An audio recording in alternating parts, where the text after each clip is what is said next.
This podcast is sponsored by nobody. Hey dudes, this is Sandy Johnson, Judith Myers in the original 1978 Halloween, and you're listening to Tommy Throwback Kovac on Splat from the Past. You like girls, Tommy? No one's home. Let's go upstairs. Hey dudes, welcome to Splat from the Past, the only 80s themed horror and sci-fi show where things can get totally radical.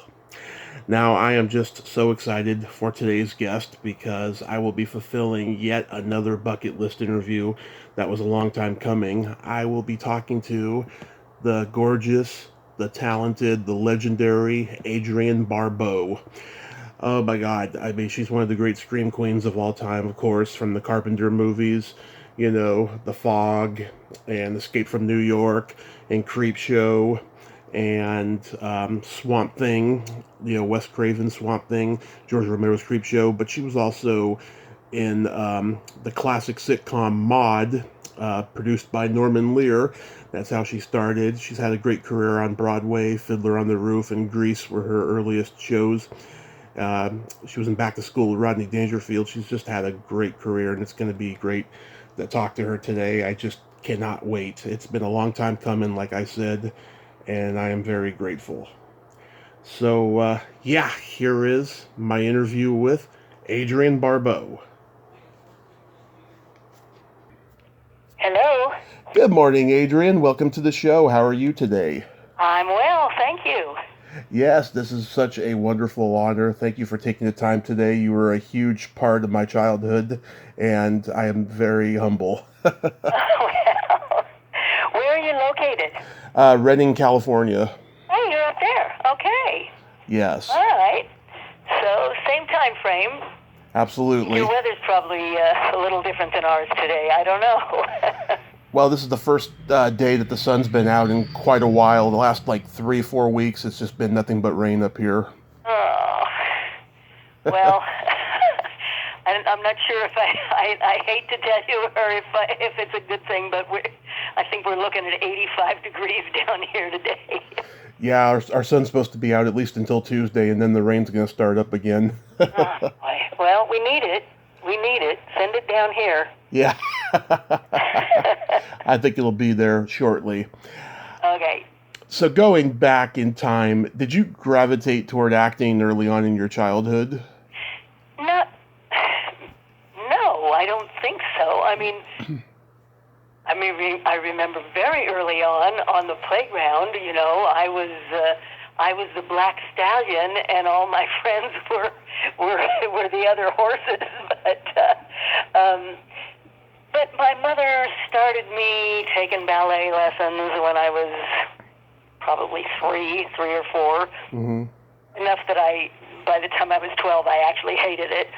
But when I was in 5th grade, I think, somebody told her that they thought I had a nice voice, and so she started taking me to singing lessons. And then when I was 15, I was working in a beauty salon, making appointments and sweeping hair and everything. And there was one of our clients was on the board of directors of the San Jose Civic Light Opera, which was a big, even though it was a community theater, it was a multi-million-dollar organization even at that time. Right. And we started chatting, and she said they were doing The King and I, and they were auditioning, and my boss said, well, Adrienne sings, and so I went down and auditioned, and suddenly I was doing community theater and, high school productions. But I I didn't know you could be an actress. I mean, I thought, I'll go to college, I'll get my degree, and I'll teach acting, but right. Never crossed my mind that you could earn a living as an actor. I didn't know anybody that did that. So, no, it was, I loved it. Right. And it seemed like what I would like to do. And so I pursued it. So you're born in Sacramento but raised in San Jose? I was born in Sacramento. My father had a very large family. There were 10 of them. and they all stayed in Sacramento. They were, in politics and lawyers and everything. But my dad worked for Mobil Oil, and so we were transferred a lot. And then I was really raised. All of my summers were in Fresno on my grandparents' small grape farm. And then when my parents separated and I was 12, my mother settled in San Jose, and so I finished. Yeah, I'm born and raised in San Mateo, so whenever I interview... Oh, well, I lived in San Mateo. I went to San Mateo Knolls, which I don't even think is there anymore. Oh. And I was there from, I think it was 3rd grade to 6th grade. Yeah. So you go to New York and you become a go-go dancer, and are you studying acting over there? Yes. Well, I wasn't studying acting. I tried. But I was studying singing. But the first acting teacher I had was Stella Adler, and I just hated it. I mean, it was not the right place for me to be. She just wasn't the right teacher. So I quit. I lasted about a month there. And then I got accepted into Strasberg's classes, and I made it 3 months there, I think. It was very political at that time, and if you weren't acting on Broadway, then nobody even wanted to do a scene with you. And again, I just sort of didn't understand a lot of what he was teaching, and so that was the end of it for me, and for a couple of years, and eventually I worked with a teacher named Warren Robertson, who was sort of using a combination of bioenergetics and the Stanislavski method, but mostly I learned just from doing. I mean, I did steady voice. I had a teacher who really did a lot of damage. So I didn't. It wasn't really until I came to California and met a director that I worked with named Glenn Casal, who really sort of taught me how to act all over again, or how to, find a character or create a character. But mostly it was just, do it. Did any of your classmates go on to become successful in acting? I don't remember anyone from Stella Adler's class. Warren Robertson, an actress named Maude Adams. Oh, yeah.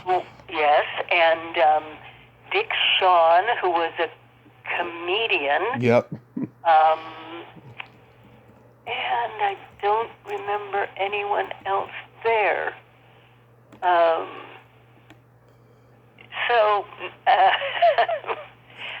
Yeah, that's okay. So then you make your debut on Broadway in Fiddler on the Roof. Bette Midler worked with you. Did you know then just that she would become such an iconic star in the future? I think I did. Yes, I did. When I was hired to do Huddle, and Bette was already playing Seitel. And so for my first 2 weeks of rehearsal, I sat out in the audience and watched the show every night. And every night, she brought me to tears. I mean, she was just brilliant. She was brilliant. And then when she started working on her club act, I mean, there was no question in my mind that Bette would be everything she has become, Yeah, you two really bonded as you two were playing your parts. Oh yeah, we had a great time together. We shared a dressing room for 2.5 years, I think, or 2 years at least. And yeah, her predecessor, Corinne Kaysen, her and I used to work together at a theater company in Redwood City, and I did not know about her career on Broadway. To me, she was just some annoying old yenta who was a hobbyist in theater. But then I start this podcast, and then I find out she knows Melanie Chartoff and all these great people. I was really surprised. Are you talking about Beth or Corinne? Corinne Kaysen, yeah. Oh, well, I knew Corinne I don't know if I knew her in San Jose or if I knew her in New York. I mean, I probably, maybe I met her in San Jose, and then, we were in New York at the same time. Yeah. I mean, this was just like 7 or 8 years ago that I was working with her. So then you do Grease on Broadway with Barry Bostwick as Danny Zuko. What was it like working with him? Oh, Barry was fantastic. I mean, he was the Danny Zuko. He was incredible. I have just finished working on a book that will be out not quite in time for the 50th anniversary of Grease, but for next year, which is the 50th anniversary of Grease. And it is a collection of stories from all of the actors who appeared on Broadway and in the national company and the bus and truck companies of Grease. Nice. And Barry's got some great stories to tell. Nice. Yeah, I talked to Muse last year. Muse Small. Did you? Yes. Well, Muse has some fantastic stories to tell. Yep, and I've talked to Barry Pearl. Yeah, it seems like you all had a great time with that show. Yes, we did.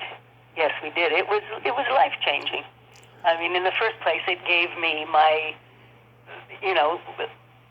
friends who have remained lifelong friends to this day. In fact, I just had dinner with Muse and Garn Stevens, and Meg Bennett, 2 nights ago, and Walter Bobby and Jim Canning and Eileen Kristen and everybody from the original cast. Well, all of the Greasers have connected and stayed close, at least with their companies that they were in, and it was life-changing. Right. And then following Grease, you get on Maude. Were you reluctant at all to move to L.A. and go into television? No, not at all. I mean, I didn't know anything about television, but I had just come to the point where I was doing Grease. I'd been nominated for the Tony, and I was thinking, well, maybe it's time to, expand into another medium. And then I got the offer, but I had no hesitation at all. I didn't know if we were going to go or not. I mean, I rented a month-by-month apartment for 6 months, because who knew if the show would be a success. I didn't give up my apartment in New York, and but I've been here ever since. Yeah. Did B. Arthur and Bill Macy mentor you? Actually, it was Conrad Bain who really, became sort of like my surrogate father. I mean, everything from telling me what car to buy to coming to see the first house that I made an offer on and telling me if I'd made a mistake. I learned an enormous amount from B. I mean, in that way, I guess you could say mentor. But Connie was the one who I turned to for familial advice, I guess you'd say. And then years and years and years later, when I had my twins, Conrad was an identical twin. Yeah. Growing up in the backwoods of Canada many years before my boys were born, but he was one of the first people I called, and I said, okay, tell me what I've got in store and what do I need to know. No, that's so awesome. But I take it, though, I mean, acting-wise, you did learn a lot from those people. I learned a a lot from all of them. Yes, just by being on the same stage with them, you can't help but. And if you're open to it, I guess, you can't help but pick up everything they know. I think what I learned primarily, I certainly learned timing from B, if I didn't know it before then, Yeah. Because nobody has comedic timing like B does. And she was just the ultimate professional, and also incredibly giving as an actor. Oh, that's good. If we had a guest artist come in, or even an under 5 day player come in, B was the first one to get up from the table and go and bring them over and introduce them to everybody. And what was the most important thing to her was the product, was the show, much more so than herself. Do you have a favorite episode of the show? Oh gosh, I guess I like the telethons, Mm-hmm. because I got to sing and dance, and I was back in my old milieu. I like the abortion episode. I think it was very bold for its time. I think they should, send that episode to the state of Texas now. Oh my God, they should send the entire all 6 seasons of the show to the state of Texas. Oh yeah, don't get me started. Okay. During that time, did you study improv at the Groundlings? I was there for a very, very short time when I guess when I first came to L.A. to do Maude, probably in 1972. Mm-hmm. I don't remember anything about it, I'm sorry to say. Yeah, my friends, Terry Bolo and her Aunt Gloria Fassi, they're friends of mine. They remember you very, very fondly from there. They said you were very lovely to them. Really? Yeah. There's a lot about my career that I don't remember. It was a short window, yeah. Just a footnote. So the first time you worked with John Carpenter was on Someone's Watching Me. What was your first impression of him? Oh, I thought he was a really good-looking man. So I did. He smoked cigarettes, which wasn't too attractive, but I thought he was a really nice-looking man. And then, I came to trust him probably on the first day of shooting, Right. And then it went from there. Yeah. So it was love at first sight, and you saw what a genius filmmaker he was. I hadn't seen anything he had done. Up until that point, he had only done, I think he had done Assault on Precinct 13, Right. Dark Star, and I think that was it. He hadn't done Halloween. Was there anything else? He had primarily written other scripts. Mm-hmm. But no, I just showed up and let him tell me what to do, and realized immediately that he knew what he was talking about.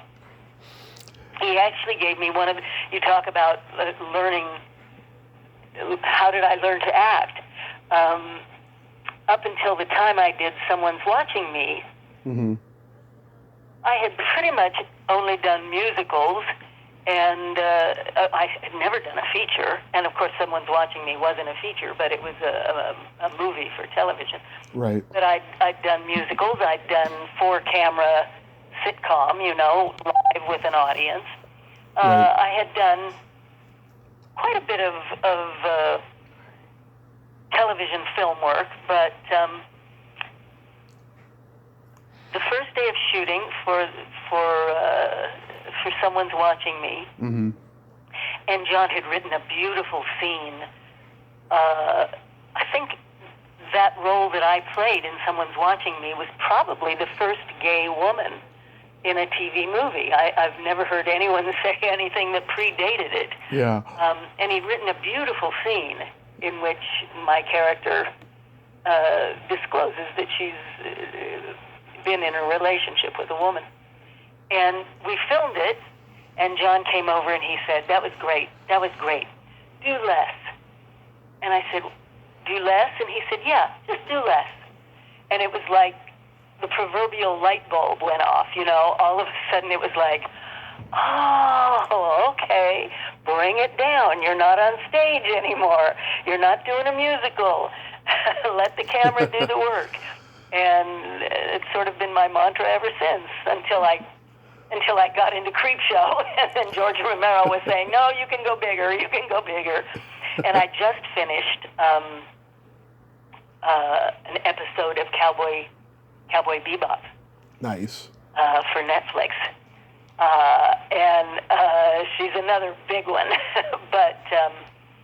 but I owe a great deal of my whatever I've come to be to John. Yeah, because in those days, if you were on television, you had trouble getting into feature films unless it was a B horror or sci-fi movie, but you lucked out and got to be in low-budget horror and sci-fi movies. Yes, I mean, they weren't even using TV actors for horror and sci-fi in those days, because the prevailing thought was, nobody's going to pay to see somebody in the movie theater if they can see him every Tuesday night at 8 o'clock, Yeah. on TV. And so, I owe an enormous part of my career to John. When you do The Fog, what was it about Stevie Wayne that attracted you to play her?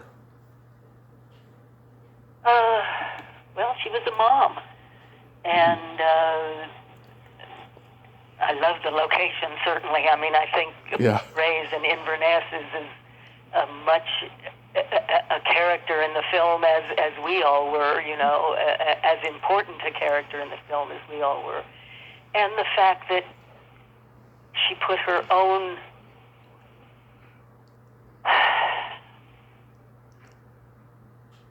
terror, her own, her own needs. Mm-hmm. She put the needs of the entire community ahead of her. She needed to stay and try and save as many people as she could, even though, all she wanted to do was go get her kid and rescue him and get out of there, I guess. Now, some people would say, oh, that's not a good person, but I just love Stevie. I mean, I love the whole... And I love the fact that she was a disc jockey and got to work in that lighthouse. Yeah, didn't you base her radio personality on Alison Steele? I did. Not her personality, but the tone of her voice. Mm-hmm. Remembered Alison Steele from my years in New York, the Nightbird. And I thought, okay, let's try and put it in that, in that vocal range. And it has served me well ever since.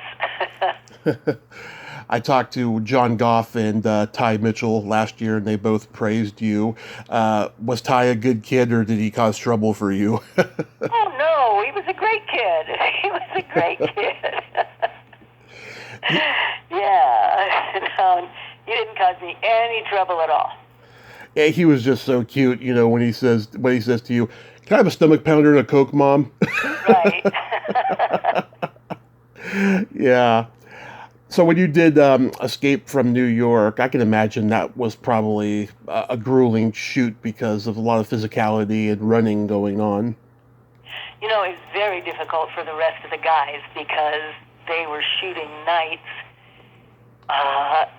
in St. Louis, and sometimes it was 100 degrees, and I think there was even an incident where one of the extras they all maybe jumped out of a helicopter or something, and it was so hot that the tar on the tarmac had melted, and people were spraining ankles and things like that. I wasn't there as long as the fellas were. I think I only worked in St. Louis for 2 weeks, and then my other scenes, all of the Brain's crib were here in L.A. at the USC Law Library. So it was a little easier for me. But it was a hard shoot for John, and night work is grueling. Yeah. How was working with Harry Dean Stanton? He was great. All of them were just the best. That is one thing that John really knows how to do, is he hires the right people, and people that you want to hang out with. Yeah. Now, I've heard you say time and time again that you didn't have a happy experience making Cannonball Run, but it was the first movie I ever saw, and it's still one of my favorite movies. I know every line in it. Me and my family, we all crack up at it, and we quote it to this day. But I'm curious to know, what was Dean Martin like to work with in that scene you and Tara Buckman had with him? Dean he was so funny. I mean, he never said a word that was on the page. Yeah. So you never knew, was that my cue? Am I supposed to start talking now? But he was so delightful that it didn't matter. He was a real sweetheart. So he's ad-libbing when he's trying to talk you two into having a party with him. It's way out there in the west wing of the church. I think he probably was. All I remember is, shall I talk now? Yeah. I know, all those years with Jerry Lewis, he learned how to be a good improviser. Yes. So in Swamp Thing, I mean, you did your first love scene. Was that awkward doing that love scene? With a guy who was fully guarded in that swamp makeup. No, it wasn't, because he was so believable. I mean, Dick Durock played the Swamp Thing. He was our stuntman, and he was again just a really good man. And it was sort of, it's Beauty and the Beast. I didn't have any problems at all. What was Wes like as a director? Wes had his hands full. He had written a really beautiful script, and the network kept pulling the financing out from under him, and we were working long hours, and he was having to rewrite constantly, throw out characters, throw out scenes. We were working with, the Jeep that I was supposed to be driving, Yeah.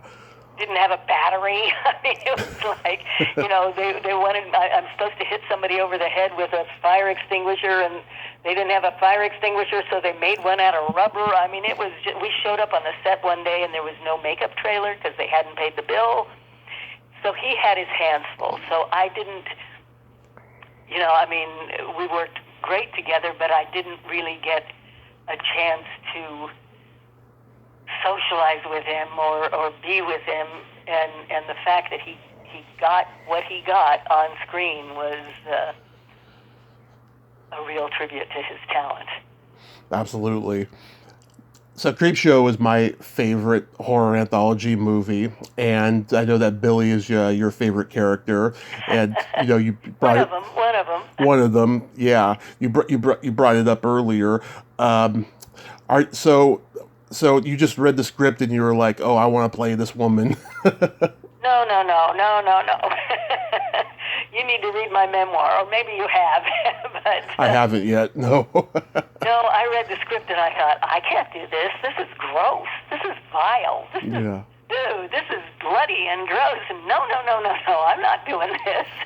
And John Carpenter said to me, are you kidding? I mean, I didn't know who George Romero was. I don't like horror films, so I had never seen any of George's work. And but John is saying, are you kidding? You can't turn up an opportunity to work with the master of horror. And then I called Tom Atkins, who's a close friend. And Tom had already committed to he played the father. Right. In all the interstitials. And I said, Tommy, you're doing this? I mean, this is really, God. And he said, "Oh, Adie, you don't understand it at all. It's a comic book. It's going to be very stylized. It's going to be very funny. You got to do it." Okay, all right. So I did it. And boy, am I glad I did. I met Tom Atkins a few years ago. He's a great man. Yes, he is. Yes, he is. Did you have a lot of takes with that crate monster? Oh, I really don't remember. I don't think so. I doubt it. I doubt it. Yeah, because it looked like it was just so well executed. The timing was so great, from the moment you tell him that you tell Hal Holbrook he's a regular barnyard exhibit to that monster coming out, and of course that iconic shot of you with the red glare on your face. Yeah, George. It was. I owe all of that to George. That's for sure.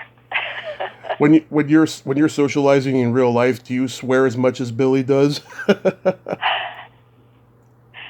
quite as much, and not when I'm socializing. When I'm alone in the car and I'm driving, Oh yeah, everyone's got to do that. And then I hear myself and I think, Adrienne, you've got to stop this. You've got to stop this. You don't want your kids to be doing this. You got to stop this. You worked with George again on Two Evil Eyes, so so I take it you enjoyed working with George. I loved working with George, and as I've said many, many times, and as I told him many, many times, I would go anywhere, at any time, to work with George. Yeah, he was just a brilliant director. He died just before I could meet him at a convention that he was booked for, and ironically, that convention ended up getting canceled because of one of the California fires that happened that year. Oh, which is sad. It was a real loss for everyone. It was a real loss for me. In fact, I was on my way to a cast party for a film I had just completed called The Chain. Mm-hmm. And Tom Atkins called me and told me, and I never got to the party. That was... What was it like working with Harvey Keitel on Two Evil Eyes? Now, I never met Harvey because Two Evil Eyes was two separate stories. George directed the one that I did with Tom Atkins again, which was called The Case of M. Valdemar. Right. And Harvey was in the other one, I think it was called The Black Cat. It was Oh, that's right. Yeah. Rio Argento. They were both Edgar Allan Poe stories, I believe. That was the Edgar Allan Poe stories. Theme. But no, I never even met Harvey. Do you remember guest starring on the 80s reboot of The Twilight Zone? You know why I remember it? Yeah. Because I was nursing my son at the time. I was nursing Cody. Mm-hmm. And I just remember going into the ladies' room or no, maybe Cody was I just remember Cody having to come to the set. And so I always identify the Twilight Zone with Cody. I interviewed a couple of your students in that episode too, McGill Nunez and Sarah Partridge. Oh, all right. Yeah, what a coincidence. And Robert Downey Sr. directed. He did? Yeah. He directed our episode? I think he directed your episode, yeah, because because there was two segments in that episode. I think it was that one. Huh. I don't remember that. Well, as I said, there's a lot of my career that I don't remember. Do you have a good story about working with Rodney on Back to School? I loved Rodney. My favorite story about Rodney was the first day I showed up at the set, and there was this line of women standing outside Rodney's trailer. And I said to the producer, "What's happened? What's going on?" And he said, "Oh, man, he's the sex symbol to beat all sex symbols. They're all just waiting to try and get a kiss." You know? Yeah, I was walking around in his bathrobe, probably. And they loved it. Oh, the women loved him. But he was a character. Yeah. Oh, you must have been just cracking up at just everything he said on that set. It might have nothing to do with the script. You know, if you let Rodney go, he'd put his entire nightclub act into a scene. But he was really funny. Yeah, here's you, here's Giorgio. What's with the midget over here? Yeah. I doubt that was on the page. I'm sure that was a Rodney. Yeah. That's my dad's favorite line from the movie, too. Robert Picardo, yeah, he was Giorgio. What was he like? Very nice, very easy to work with. And then I think we went on, I think I guested on a Deep Space Nine. Star Trek, yeah. Was he on Deep Space Nine? He was. Yes, then I got to work with him again when I guested on it, yeah. Yeah, he's a brilliant actor. Here's a movie I'm sure you never get asked about, Open House. I never get asked about it, and I'd rather not talk about it. Okay. Although the one nice thing that came out of it was working with Joseph Bottoms. Mm-hmm. He's a good guy to work with. Yes. Yeah. Morgan Fairchild's sister, Catherine, I talked to her last week. She's the first victim in the movie. She went on a long story about it, so that's okay if you don't want to talk about it. I really don't remember much about it. I became friends with the casting director. She became a lifelong friend, but more than that, I barely remember it. So for someone who doesn't like horror, what made you get into writing vampire books? I wrote my memoir, There Were Worse Things I Could Do. And when it came out, I was approached by an Irish author who had many books written in the UK, science fiction, romance, horror, you name it. And he had also owned a bookstore in the UK. And he approached me and he said, the memoir was great, but I think you wrote the wrong book. And what are you talking about?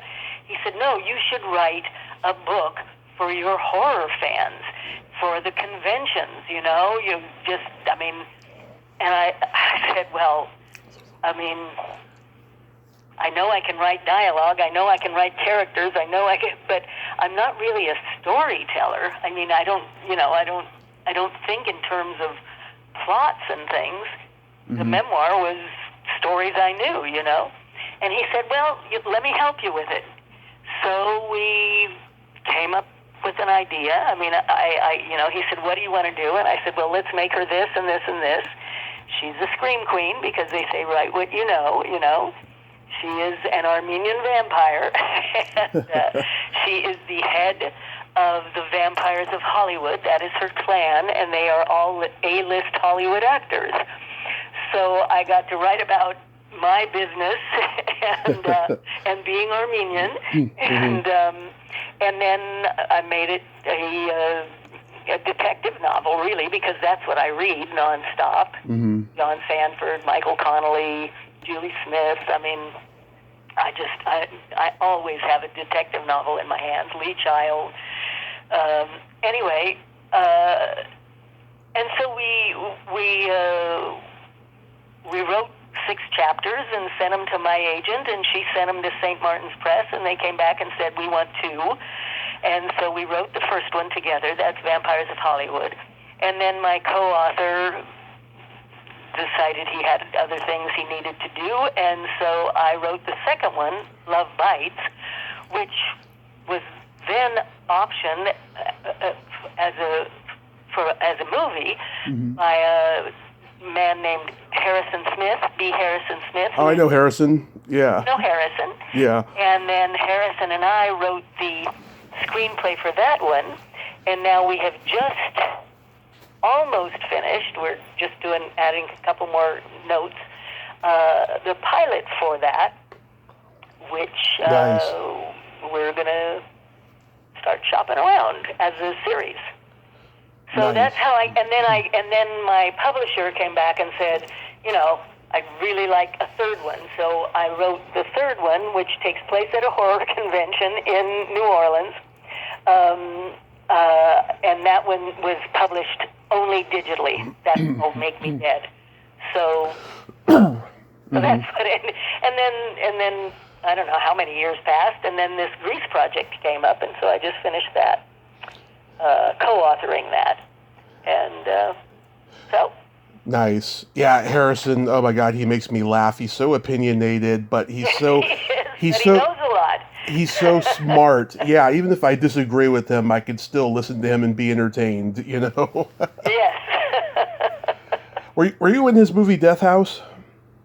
I was the narrator. Right. Yeah. Right. Yeah, I know a couple people I talked to from that. They were disappointed with the way the movie turned out. I haven't seen it. Yeah. Even Harrison himself was disappointed. He told me that there was a lot of studio politics on that movie, unfortunately. But I thought there was some good points about it, though, that it was a good movie. Are you still doing that podcast, She Kills? No, we only did one season. Mm-hmm. I don't know if they're planning another one or not. I haven't heard anything. Yeah, I heard a couple episodes. I liked it. I thought it was very informative, you know, about the history of Scream Queens and the final girls. I just came in sort of as the, the narrator in between, but I did listen to them all, and they were interesting. Yeah, they were. I was talking to Dee Wallace, and I asked her. I said, "Would you ever, do a podcast where you talk to other, horror movie actresses and stuff?" And she said no. And I said, "Oh, come on! I mean, Adrienne Barbeau she has a show called She Kills," and she's like, "She does?" And I was like, "Yeah, you were on it." She forgot. Yeah, I wasn't part of any of the interviews.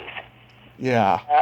They just presented them all to me and said, write some stuff to go in between. So. How's the COVID situation been for you? We've lost some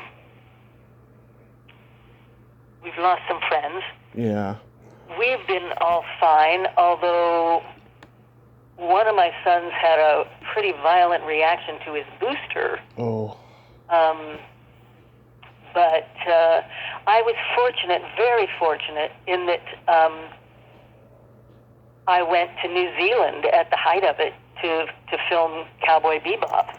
Mm-hmm. And so, and New Zealand, I mean, after we did a 2-week, very, very stringent isolation, mm-hmm. New Zealand was wide open. So I've been able, and I've been working all the way through it.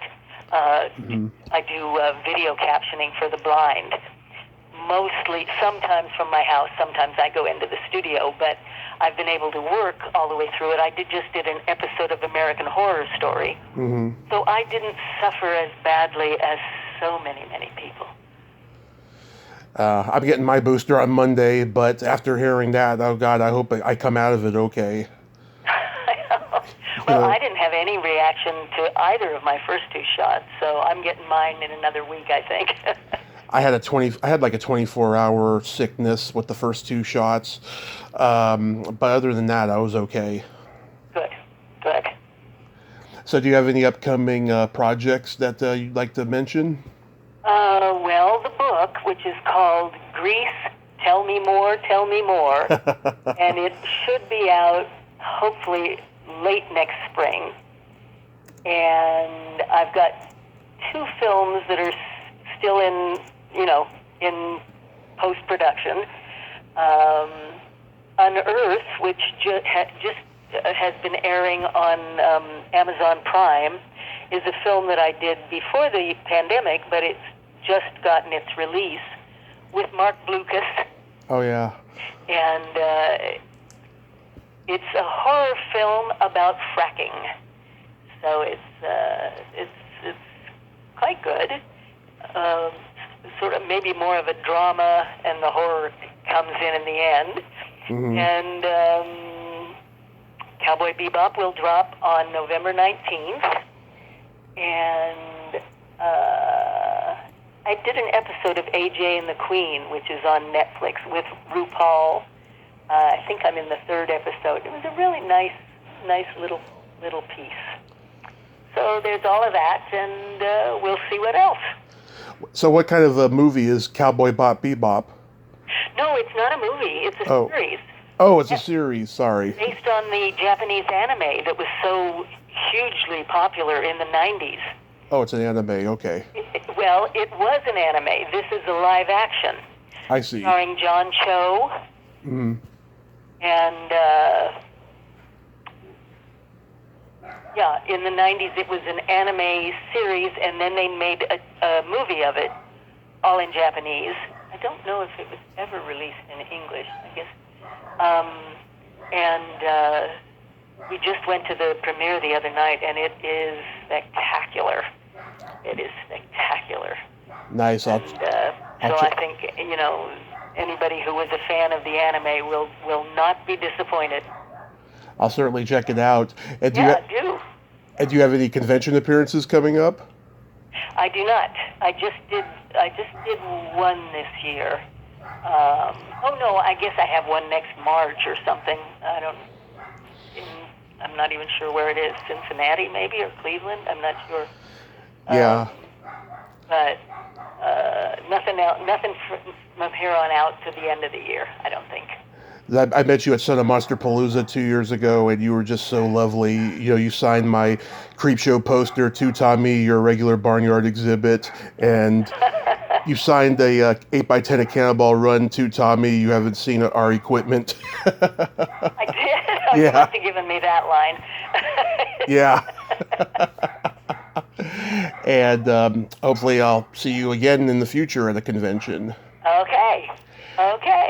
Well, Adrienne, I want to thank you so much for coming on today, and I hope you have a happy holiday season, and that you stay safe. And when that book comes out, I'm gonna get a copy. I can't wait. It's good. I think it's gonna be very good. Oh, great. Well, thank you. It was nice talking to you. And by the way, my birthday is 5 days before yours, June 6th. Oh, all right. Gemini. Great. Okay. Have a great day. Thanks, Tommy. Okay. Bye-bye. Bye-bye. Well, there you have it. Adrienne Barbeau. Ain't she a sweetheart? Oh, what a great, charming lady. I love talking to her. And keep an eye out for Cowboy Bebop, which is a series, not a movie, on November 19th. And Grease, Tell Me More will be out sometime next spring. I'm definitely going to get a copy of that. Well, until next time, this is Tommy Throwback Kovac saying there's no shame in living in the past because the present sucks. Later, dudes.